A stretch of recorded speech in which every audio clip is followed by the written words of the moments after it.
little longer than usual, but that's okay. Sorry, the tunes are The banging. music is down low, and now we can start the show. Ladies and gentlemen, welcome on a Tuesday to the Friday Nitro review. Sorry we're late, but real life got in the way as per usual, but we wanted to make sure we didn't miss a week, so we're doing it today. I am Nick the Geek. I am joined, of course, by my cohort, my co-host, and my co-conspirator. I am joined by the true king of wrestling YouTube. I am joined by Jimmy. Jimmy, how the hell are you doing? Good. I'm in the middle of this 3-day stretch of nothing to do with myself, so I enjoyed waking up this morning and watching some Nitro. It felt a little bit different on a Tuesday, but here we are. You know, I got Raw last night. I got Nitro today. Kind of feels a little bit like the old days, man. Just watching them so close to each other. A little bit. I'm going to be watching Raw after we do this show. What is up, Hello, Ron? Ronald. Thank you for joining again, bud. Much appreciated. Right, but let's just get on with the show, shall we, Jim? Yeah. Okay, we are here to talk about WCW Monday Nitro from December 4th, 1995, 3 weeks before a very weird Wednesday Starrcade. Wednesday? Yes, Starrcade is on a Wednesday on the 27th, I believe, which is a Wednesday. So that means Christmas was on Monday? Yeah. Maybe that's why, not having it on Christmas Eve, because people are going to be... Possibly. Yeah, I would assume that's probably the idea there. Yeah. But it's a very weird Wednesday. Mystery solved. We are in Phoenix, Arizona, out in the desert, I believe, Jim, if I'm getting that one right. Yes. We start off with the usual commentary team of Heenan, Bongo, and Bischoff. They talk about the fact that we have a big triangle match coming up at Starrcade containing Lex Luger, Sting, and Ric Flair to determine the number one contender for Randy Savage's World Heavyweight Championship. But also tonight, in the main event, we will have Lex Luger challenging for said world title against Randy Savage. Yes. So right out the gate, I was like, okay, we got a tag title match on this show, and we have a world title match on this show.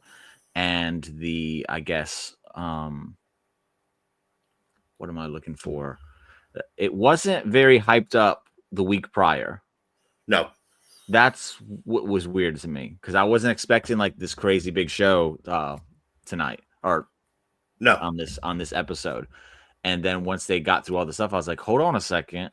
That's 2 title matches. That's a big deal. I don't know if they've done 2 title matches on Nitro yet. They have not. So it was a little weird, but you know, what can I expect from these people? Well, to quote the Macho Man, it is what it is.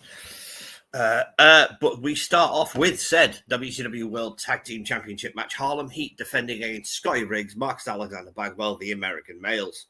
This was a good little match. Yeah. Wasn't too long. Nice bit of back and forth. Harlem Heat did what they do. Booker T hits a phenomenal Harlem Hangover sidekick at one point. Sidekick was beautiful. Yeah, that Harlem sidekick was... Everything Booker did in this match was awesome. Like, everything looked great. It looked like it hurt. That spinneroonie, Riggs hit the elbow and then kind of was selling a little bit because he'd been getting his butt kicked. And Booker was like, nah, it's not going to work for me, brother. Hit a beautiful spinneroonie up into the big sidekick that was just devastating. Booker was awesome here. And it's crazy that I guess I was a kid, and I didn't see this side of Booker. This is early on, but to see how good he was then at getting his stuff in is like, wow, like they really wasted some time getting him to where he needed to be. Yes, they did. So good. Yes, they did. But we all know there was a certain red and yellow cloud hanging over Booker T's head. They were wearing red and yellow too. They looked way cooler in red and yellow also. Yes, they did. But this match gets off with hell of a fast start. Stevie Ray just starts pounding on Scotty Riggs in the corner. Scotty Riggs turns it around immediately with a drop kick, sends Stevie to the outside. Stevie gets back in, hits the tag to Booker T. Booker T also hits what I am calling the Trick Williams kick now. No. During this match. It's Booker T's. But so the modern audience will understand. Trick Williams now does the same kick. They should know who Booker T is. He's on the same show as Trick. Yes, I know, but they may not have seen him wrestle, Jimmy. They may not have seen Booker wrestle. It's been a long time. Booker T hits a wonderful, I will call it a roundhouse big boot then. Yeah. At one point, which is brilliantly done as per usual into big clothesline. It was Comes back, hits the tag on Stevie. Stevie does what Stevie does. So question real quick on I'm assuming this is the same move because it looked like it was Trouble in Paradise. But Yes. he turned it into the big boot. So is that Trick Williams' move then? Yes. Okay, Trick I thought he did the axe kick. No. Trick uses that move. Okay, so he does the Trouble in Paradise boot. Yeah, he does the Trouble in Paradise boot as a setup to the trick shot. Okay. I don't watch much Trick these days, so I don't know what his stuff is. But that's the first I'd seen Booker T use that move, like, just and like off the top of my head. I can't think of another time where I've seen him use that. But I'm about to go back and watch some stuff, so maybe it just was something that never stood out. I don't know. Possibly. It looked great, though. Yeah, it did. It looked great. Halfway through the match, Colonel Robert Parker shows up. Yes. With as they put it on commentary, an early Christmas present for Sister Sherry. It's a ring. Now, whether this means Robert Parker just proposed to Sensational Sherry or not, I'm not sure, but she had the ring on her finger and they left together. Booker T was a bit distraught. He was like, what's going on the apron? While Stevie continued to beat down on Riggs. I do like that the distraction wasn't like a big deal to them, though. They realized they got distracted last time, and that's what cost them the match. And this time, they kept their eye on the prize. Yeah. I like that, and I wish more people would utilize that with storytelling in these kind of scenarios. It shows that they learned from a prior situation. Yes, and it's like, okay, she left with him. That's not going to impact us being tag champions. We can deal with that afterwards. Not a big deal. And I wish, I don't know how many times I see like someone jump up on an apron and then the person on the top rope stops themselves and says, "You better leave." And I was like, yo, just ignore them. Like if they get involved, you're going to win. If you hit this move, you're probably going to win. What are we doing here? So I really liked that. The most you got was Booker T just looking back at her going like, what the heck? Anyways, so yeah. But all in all, this was a tight little tag match. Nothing other than Booker T, nothing spectacular. Buff Bagwell got a reasonable run. Buff, I would like to point out, as Bischoff did on commentary, is got a little bit more buff. Yeah. Shall we say? I wonder how that happened. I wonder how that happened in 3 weeks. You've been working with Hulk Hogan, brother. He's been eating his vitamins and saying his prayers, shall we say. All the ones that come out of the bottle. Yeah. Yep. But this moved on. We then move on to after Harlem Heat win. By the way, Booker T hits a phenomenal Harlem Hangover. Sorry. Yes. Stevie Ray holds him out. I love the Harlem Hangover. I always have when Booker nails it. It's a great move. 1, 2, 3. Harlem Heat retain the belts. We then go to a Mean Gene segment. I was going to say the Harlem Hangover is also impressive because you could really hurt someone if you were out of position. Oh, yeah. And that match was 7 minutes and 47 seconds. So it got a decent amount of time for a TV match. I was going to say, that was a good TV. That was a good length for a TV title match. Very good. And you got to open the show, which is always a good thing. So yes, always. We then, it's like people not seeing most color commentators wrestle from Ventura, Lawler, Taz, JBL. Yeah. People hate on Lawler so much, and it's like, yeah, but his wrestler, like he was really good for his time as a wrestler. Yes. And it's look, Jerry Lawler is fun fact. Fun fact. Harlem Heat started with Rob Parker long before Sister Sherry, but we don't talk about that debut for reasons. Yes, we don't talk about that debut for well, we won't get into it here. Yeah, we don't talk about it.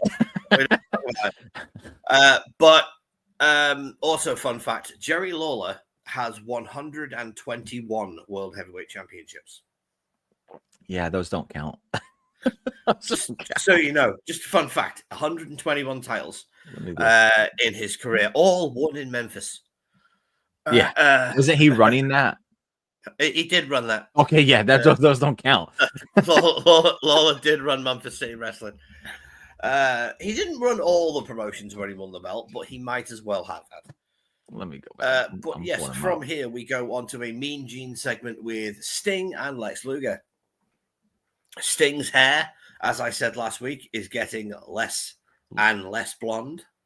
The roots are growing out. The blonde hair is disappearing. Lex basically just stands there doing this while Sting talks, rubbing his biceps and enjoying himself. Sting basically turns around and says that while he does not agree with the relationship that Lex Luger has with Jimmy Hart, he doesn't agree with the business side of things. Luger is his best friend, and he just wanted to bring him out here to let him know that, yeah, we have a triangle match at Starrcade, but if you win the world title tonight, I am going to win that triangle match, and it's going to be you and me, Lexi, for the world championship at Starrcade, and I'm going to come at you full board. There's going to be no easy road. There's going to be no friendship. It's just going to be full-on world title match. Luger turns around and basically agrees, says, that's fine, Sting, because you're right, I am going to become the new world heavyweight champion tonight. And that moves on immediately into Sting making his entrance for Sting versus Kurosawa. Sting, this is the first time I've had this problem with Sting. He was very repetitive. It reminded me of Hulk Hogan during that segment. He just kind of kept saying the same thing over and over and over again. It's like, buddy, chill. You've been hanging out with Hogan a little too much now, man. Let's get one time and move on. Bridge the gap. Yeah, it was a little bit much. But this immediately moved into what was probably the quickest match of the night. Well, I think it was anyway. It's a toss-up between this and the giant Scott Flash Norton match, where Sting basically, Kurosawa hits it. Sting hits a nice drop kick at the beginning, cactus clothesline, sends him to the outside. Kurosawa gut shots him on the outside, throws him back into the ring, hits a couple of the arm breakers over the shoulder. Sting comes back, shoves him into the corner. Sting a splash, Scorpion Deathlock. Kurosawa taps out. Sting is your winner. Yeah. Quick match. And yes, it was the shortest match. It was 2 minutes and 38 seconds. It beat the other one by just a few. We'll get to that one in a minute. Yeah. My favorite part of this one, I don't think it's a Mongo moment of the week because it wasn't like funny, but Jimmy said Sting was silent for over a year to avoid redundancy in promos. Maybe he had to break that habit that Hulk Hogan thrust upon him. But Mongo was like, yeah, Stinger had Hulk Hogan in the Scorpion Deathlock last week, and Hulk Hogan was screaming, "He's breaking my legs! He's breaking my legs!" Like, my God, dude, never change, Mongo. Never change. Never change. We did also forgot to point out that Mongo's dog was dressed like a guardian angel this week. Yes. Go back to the Lawler thing because I was just fascinated with that number. He says. Ron also points out that Lawler and Robert Parker also coincidentally have history together. What a surprise. But so Jerry Lawler, AWA World Champion 2 times, AWA Southern Heavyweight Champion, which I'm assuming is the same. It's a world title for them. 52 times. AWA World Heavyweight Champion 1 time, CWA Heavyweight Champion 1 time, NWA Mid-America Heavyweight 3 times, NWA Southern Heavyweight 7 times, NWA Southern Weight Mid-America 10 times. This dude was Hulk Hogan before Hulk Hogan was Hulk Hogan. Heck, bro. Jerry Lawler was the man in that part of the world for a very long period of time. So the NWA, CWA, because it was Continental Wrestling and then it became Championship Wrestling. Yeah. All in all, just that promotion was like 70 times world champion. Bro. Yeah. Get out of here, man. No wonder he called himself the king. Yeah. What else? What other moniker would have suited the man after that many title victories? That's too much. Yeah, it pretty much is. But after this, we go on to a Starrcade promo. Starrcade, as you may have noticed, Jim has a America versus Japan. The flavor. Orient Invasion is what they call it. Yeah, the Orient Invasion. Basically, this is going to have Liger on the show. So that's reason enough to watch Starrcade. Okay. You're gonna have Okay. Jushin. I'm not gonna tell you he was wrestling, but Jushin Thunder Liger is on Starrcade. Eddie Guerrero? Hence why I'm not gonna tell you. Oh, this guy. He won't even tell me it's Eddie Guerrero.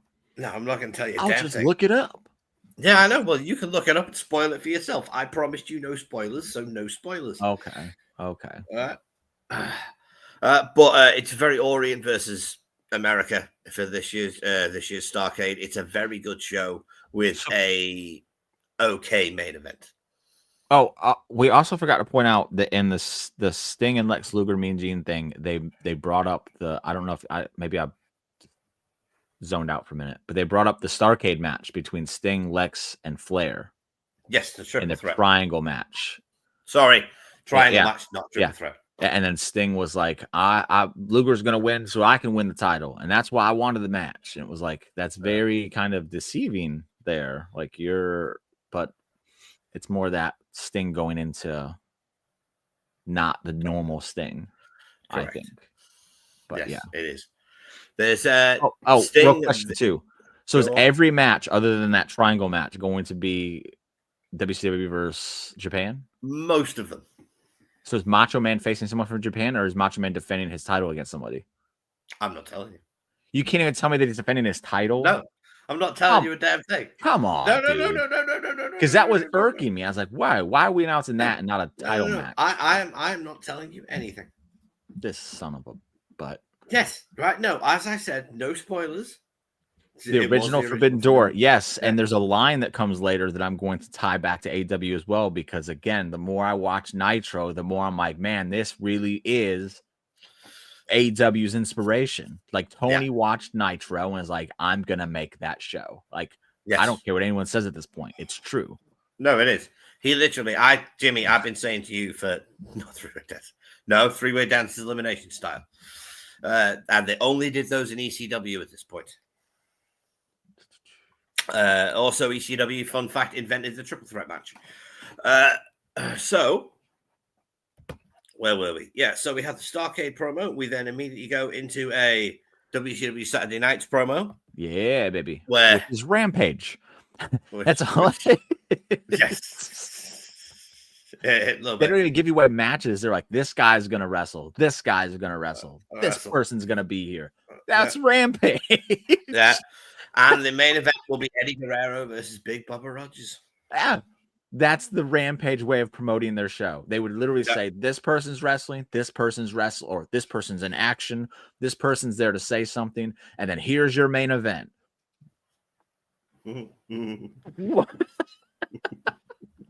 It's not a knock. I wish people wouldn't take it as a knock, but it's not a knock. It's crystal clear. It's so obvious you could cut yourself on it, quite frankly. After this, we are announced that we will be getting next week will be Sting and Hogan versus Flair and Arn Anderson. This is not touched on again until later on in the night. I just thought I'd bring it up now because the commentary team did bring it up now. After this, we went into what was undoubtedly Jimmy's favorite match of the night. And had the move was my favorite, but I did love this match. And it had the move of the night. We went into Scott Flash Norton versus the Giant. Buddy. Now this was fun. This was to use a modern cadence, two beefy boys slapping man meat. That's what this was. I'll wait till we get to the part of the match that I'm gonna fanboy over, because I know you are. I did have a major issue with it, but we'll get there. Basically, so this match starts with Scott Norton hitting some clotheslines and some right hands and a kick to the gut, and the Giant just not going down. The Giant then hits a clothesline to Scott Norton. Scott Norton does not go down. Scott Norton comes back. He hoists the Giant up on his shoulder, and I mean hoists. With ease. Yeah. It wasn't like he struggled to get him up. He literally just said, up you go. Up you go. And held him for 15 seconds. Yeah. 15 walking around the ring. Mm-hmm. And commentary sold this like nobody's business. Yeah. When Hulk Hogan scoop slams him, it's the biggest deal in the world. Yeah. But when Scott Norton picks up the heaviest guy in wrestling and just holds him there for an atomic drop, the Giant gets an atomic drop, a stalled atomic drop. And oh my goodness, Scott Norton could have been such a bigger deal had they moments like this really sold how impressive that was. Like, you see it and it's impressive, but some people, they're involved in the show and they want to hear the craziness of it too. And it's just like, are you kidding me? You're selling this. Like, what it's literally the biggest feat of freaky strength we have seen on Nitro so far. Is of all the things I've seen someone do to the Giant, Big Show, Paul White, whatever we're calling him, this is top 3 most impressive. Yeah.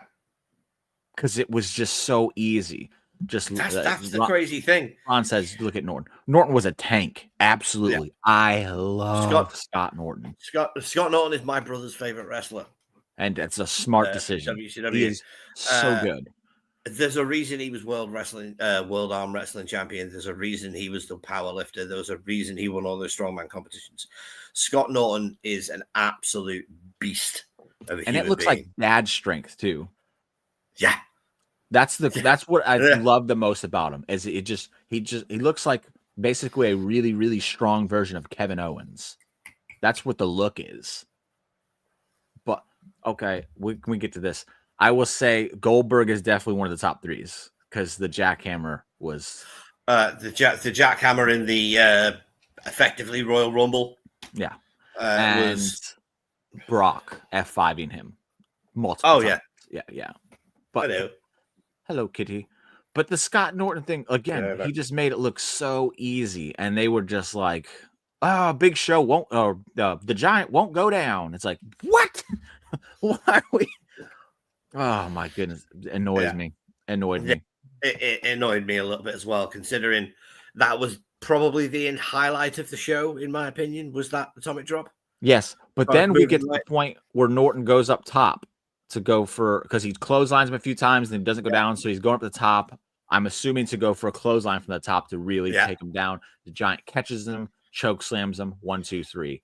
And then they show the replay of him choke slamming Scott Norton 3 times, saying, "Look at him pick him up in the air." Like, what? What? What? Are you not paying attention to what happened 10 seconds earlier? So much easier. No, it was. I completely agree with you, Jim. Like, that atomic drop was one of the best feats of strength we have seen in WCW since its inception at this point. No, this is WCW before WWE bought it and ruined it. Yes. Thank you for joining, though. I'm not knocking. I'm just elaborating. This is WCW before WWE bought it. Yes, thanks for being here. This is the best era of professional wrestling. This is the reason I am a fan. This is the reason a lot of people are fans, is because of this era of WCW. This is the layout for the modern day television for wrestling as well. This is WCW laid the groundwork for that. We'll point it out quite a lot throughout the shows. Please go back and watch our library. It will point out quite a lot during the shows. They did own them, but they bought them in 2001. We're in 1995 with the Nitro episodes now. Nitro just started 14 episodes ago. This is the 14th episode of Nitro, so this is long before WWE bought them. Yes, this is before the NWO. Yeah, this is before everything. Yeah. So, this is the good stuff of WCW, not the poopy version that. I mean, WWE didn't have a version of WCW, but they butchered the WCW people. So, this is WCW is for. That's exactly what this is.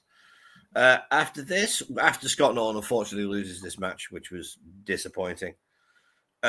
We get again Bischoff. Hold on, no apologies, man. I'm just letting you know that I apologize if I come off that way. No apologies necessary. I'm just informing you. You're good. You're 100% good. No issue at all. After this, we go into Bischoff again promoting Hogan and Sting versus the Horsemen for next week.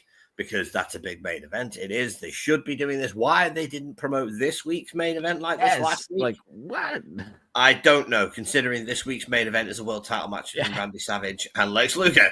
Way to make your world champion feel like nothing. Yeah, because he's not Hulk Hogan. Yeah.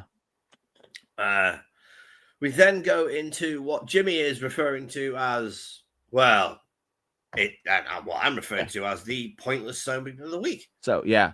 When I saw Charles Barkley come out, I got a little excited because I do love Charles Barkley. He is hilarious. He is a very funny guy. But then he came out with Ric Flair, and I'm like, oh, okay. Well, isn't the Four Horsemen kind of heelish? Why is he coming out with the hometown hero for basketball, who at this time, Charles Barkley was one of the best basketball players in the world. I think Phoenix had gone to the finals the year before, I believe. You're the American, Jim. Yeah. So the NBA Finals is the championship, and I think he had led his team there the year prior to this. So, like, it was weird that the hometown guy was there with the heel, and they literally did nothing except for kind of say Charles Barkley loves wrestling, Phoenix loves wrestling, Phoenix is a good basketball town, Phoenix is a good wrestling town, and then Nature Boy says, "Woo!" and that's it. So again, in my notes, I had Mean Gene, Charles Barkley, and Ric Flair to announce the segment, and then the note was pointless. That was a very pointless segment. It's pretty much the same thing I had in my notes. Was waste. I actually wrote waste of time. Yeah. Yeah. Right here, they were. Ron points out they were whole heels at this time. So it was like, this doesn't make sense to me. No. And then Shroud back. He says, "Wait, wasn't Hulk Hogan always the WWE guy?" No. So no, he didn't. He left in 94. 93. Okay, he left in 93 to go 93 came back in 1994 to WCW again. That's right, because WrestleMania 9. That's right. Yeah, came back for WrestleMania 9. Then he left again at the end of 94. Signed at the time the most lucrative wrestling contract in wrestling history with WCW, where he was given full creative control. He was given an absurd amount of money, and he was basically told, "Come work for us. We'll let you do what you want, and we'll make you world champion." And he did. And he was. And he did. And he was. He had what is still a very underrated match with Ric Flair when he first came in. Yeah. His run in WCW was not a waste. As much as he was creative control and ruined a lot of things, his run as Hollywood Hogan is still one of the best runs of all time, in my opinion, in all of wrestling, not just for Hogan. And the early stuff, like, he's getting people over. So, he says he's learning a lot. I thought Hogan was always in WWE. It doesn't help he's 18. Hey, the only way to figure out is go back and watch it. And I highly suggest, and I'm sure Nick will co-sign this as well, go back and watch this Nitro area that we're doing right now. It's awesome. No, it's fantastic. It has a lot of the groundwork of what you see today. It's a mix between WWE and AEW to me, honestly. Yeah, we will make a lot of AEW comparisons during our journey here through Monday Nitro, because if you look at the modern AEW product, there are a lot, and I mean a lot, of similarities between the way Tony Khan books his show and the way Eric Bischoff booked WCW. It's brilliant because I always looked at. No, you're not getting. Sorry, I have a cat eyeing me. What? But no, I'm doing a show. Yeah. So WCW Shroud, just spoiler alert for the future. Nothing about the show itself, but WCW was this close to putting WWE out of business. Yeah. That's how good WCW was. 83 weeks? 83 weeks. 83 weeks they held the top spot, and it literally led to Vince having to release Bret Hart from a contract because he couldn't pay him anymore. They were literally that close to being out of business. And that's how good WCW was. So WCW was the absolute unadulterated king of professional wrestling for 2 years solid, which admittedly doesn't sound like a lot, but when you're considering that they were going up against the machine that is the WWF at the time, it was a big deal. I mean, nobody has survived outside of TNA. Nobody has survived against WWE for a long period of time without getting put in the dirt. Like WCW is, in my humble opinion, the greatest form of professional wrestling that has ever existed. So, Ron, I kind of agree with you, but I will say this. They should have never brought in Vince Russo unless the idea for Vince Russo was to kill it completely. Yes. I give Bischoff a lot of crap, but I think firing him was a horrible mistake. I think I agree. Firing Hogan would have been a much better thing for Bischoff. That way he was no longer handcuffed. Yes. That's what I think the biggest problem with Nitro is the executives said we don't like it anymore, and then Bischoff was handcuffed. So yeah, there was so many wrestlers in WCW that had creative control in their contracts. There were so many wrestlers on guaranteed deals. There were so many wrestlers who I'm back in the 20 minutes. Will you still be on? So we won't. We're about at the main event, but you can watch us back. And also, we're on Spotify. If you just look up Drip King of Wrestling, there's a guy who kind of looks like Kevin Owens, little art. You can go back and listen to all our episodes on there too, man. So and you can watch them all back on YouTube channel as well. So we won't be here, but we'll be back this Friday, I believe, as long as I'm not working, for the next episode. We're gonna do this as for every episode of Nitro. We're gonna do this. So basically, we're gonna be here for the next 4.5 years. It's a long product. It's a long project, but it's gonna be worth it. Later, man. Thank you for stopping by. Thank you very much. Most enjoyable. We then, as you say, Jimmy, we go on to our main event. We go on to our main event of the Macho Man. Oh, we got off topic there for a little bit. Giant and Scott Norton, 2 minutes and 43 seconds. So it was just 5 seconds longer than the Sting and Kurosawa match. Well, it makes all the difference, doesn't it? And those 5 seconds were Scott Norton holding the Giant in the air. But we then get to our main event. We have the Macho Man, Randy Savage, defending the WCW World Heavyweight Championship with his arm still banged up in a match with Lex Luger. Now, Randy spends most of this match working over Lex's arm. And Lex does a beautiful job of selling it. Yes, he does. He does a fantastic I'm learning to job. like Lex Luger right now. People criticize me for this because I'm supposed to know better. But Lex Luger is one of the most underrated body guys in wrestling history. Vince didn't have him wrestle, but if you go back and watch Lex's early work when he was the WCW International Champion after Rick had gone to WWE with Big Goldie, Luger was left with Sting to carry the bag. They had to hold the ball. They had to hold the captain and right the ship, and they did a phenomenal job while Flair was gone. And Luger, unfortunately, because everyone remembers him as the Narcissist and as the Lex Express in WWE, where he was wrestling the WWE style. And the WWE style is very boom, bang, bing, get your shit in, job done, go home. Yeah. Whereas in WCW, there's a lot more selling. There's a lot more nuance. There's a lot more, I hate to use the word intricacies, but there's a lot of intricacies to the way WCW's wrestling style worked. They either had incredibly short matches that were very impactful, like the Giant versus Scott Norton, or they had longer matches that told stories. Yeah. This is a longer match that tells a story. This is the story of Randy trying to get revenge on Lex Luger for injuring his arm by injuring Lex's. Yeah. So 13-year-old me would just want to slap the taste out of my mouth for saying anything positive about Lex Luger. That's how much I dislike Lex Luger as a kid. Yeah. And I won't say he was the top. Luger was arguably the top WCW guy at the height of WCW. I would say he's one of the top guys right now, though. Yeah. I've said this. I think he's the MVP of Nitro so far. Realistically, if you look at the WCW guys, as in the non-NWO guys. Yeah, it was Sting. It's Sting, Flair, Luger, Savage. Well, not Savage. It's Sting, Flair, Luger, and DDP.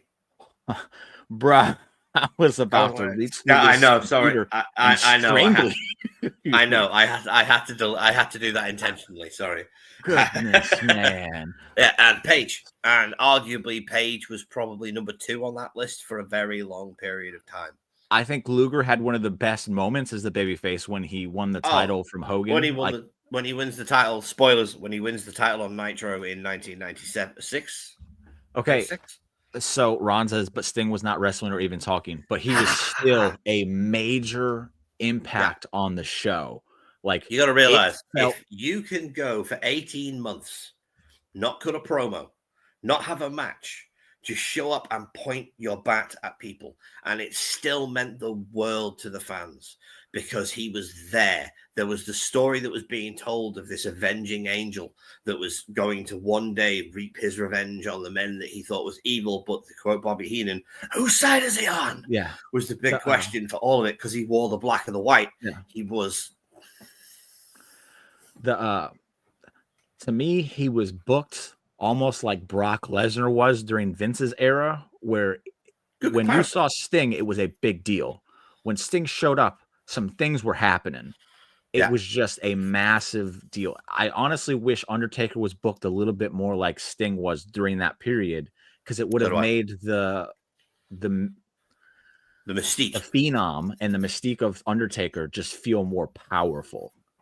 But when he's wrestling every other week, and it kind of takes away from it, and it's like, he's a great wrestler. I'm not taking anything away from the Undertaker. Nothing. Like, he's awesome.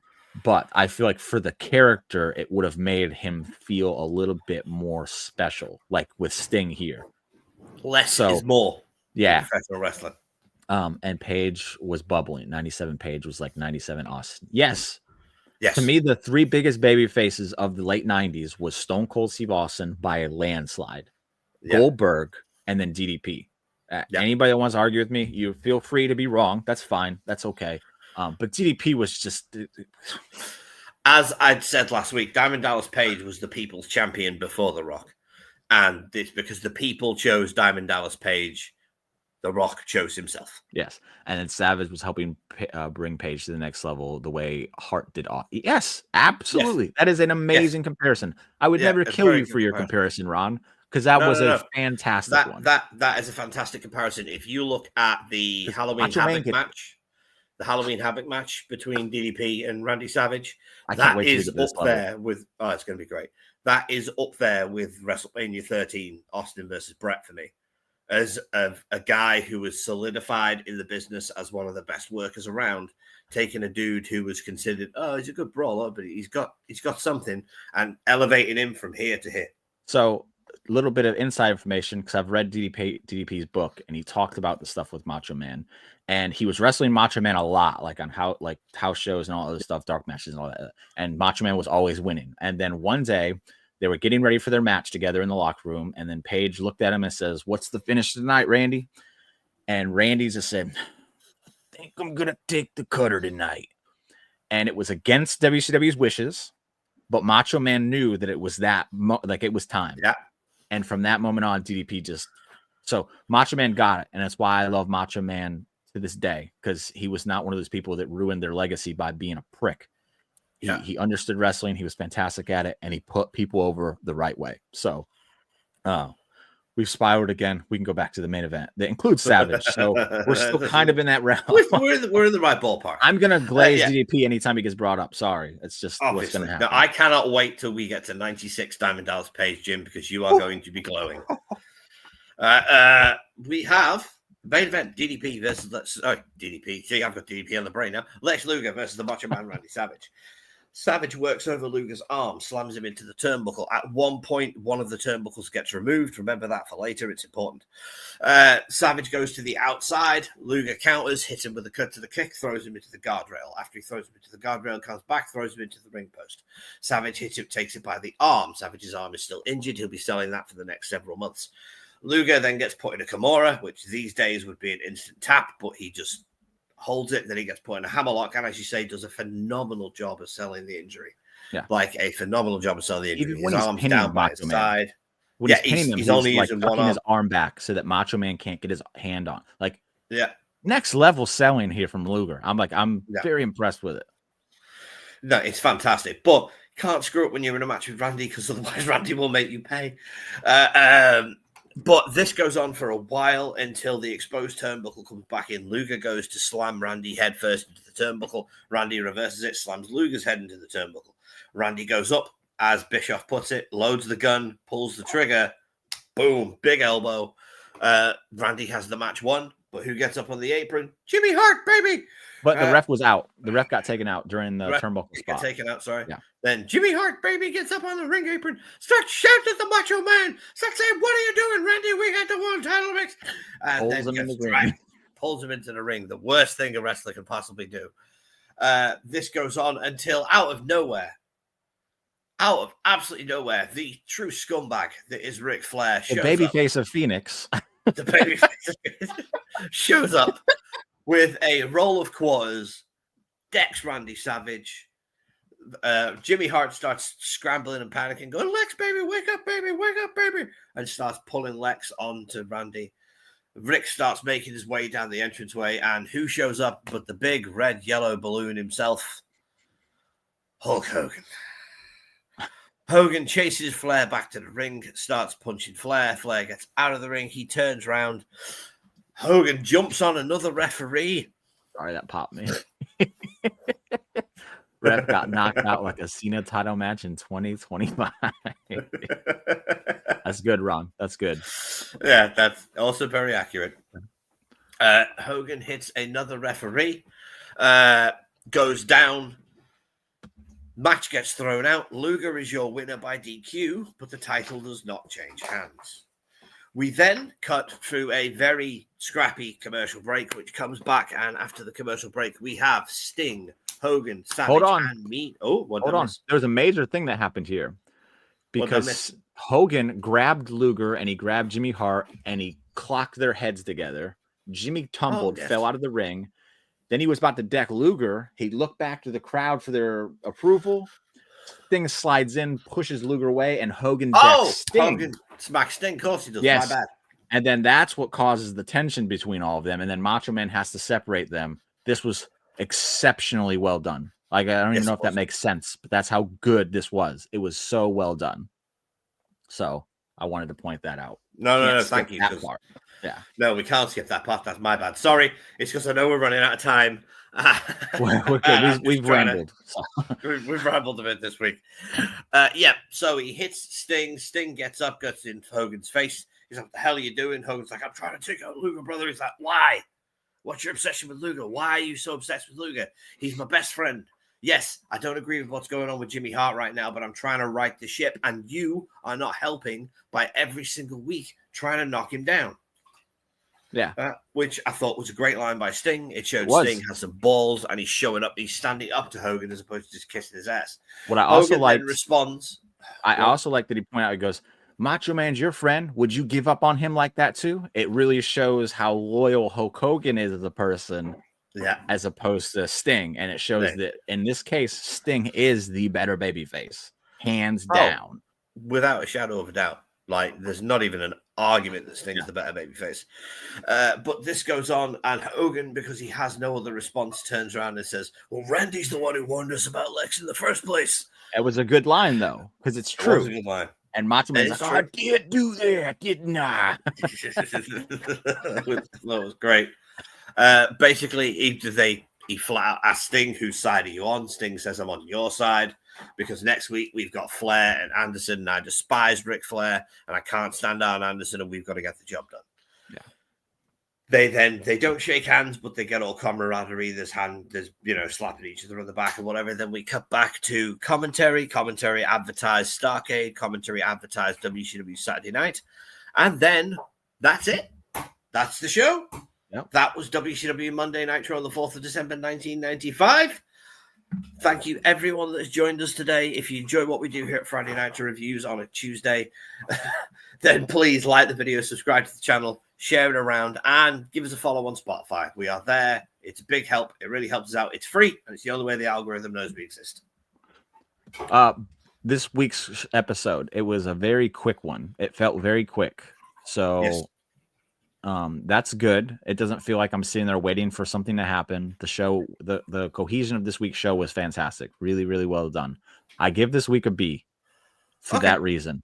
It was just a really solid show. If I'm not getting the fantastic ones, I'll accept a weekly show this quality every week. That's how good this week was. I just really wish they would have put over Scott Norton a little bit more. Yeah, so do I. So do I. That move was incredible.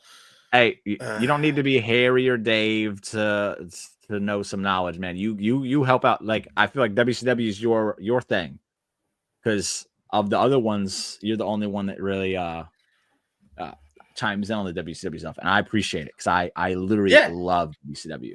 Ronald, what is up, right. AJ? Thank you he says, keep up the good work. Much appreciated, Thank man. you very Much much. appreciated. Keep tuning in, and we'll keep doing good work. That's how it works, baby. Yeah. But that's a shame. Always remember, ladies and gents, we are but two geeks obsessed with a good show, and our opinion means nothing without yours in the comments below. I've been at the Geek. He's been Jimmy Bebe. We'll see you next week. Disco Fever, yeah, Disco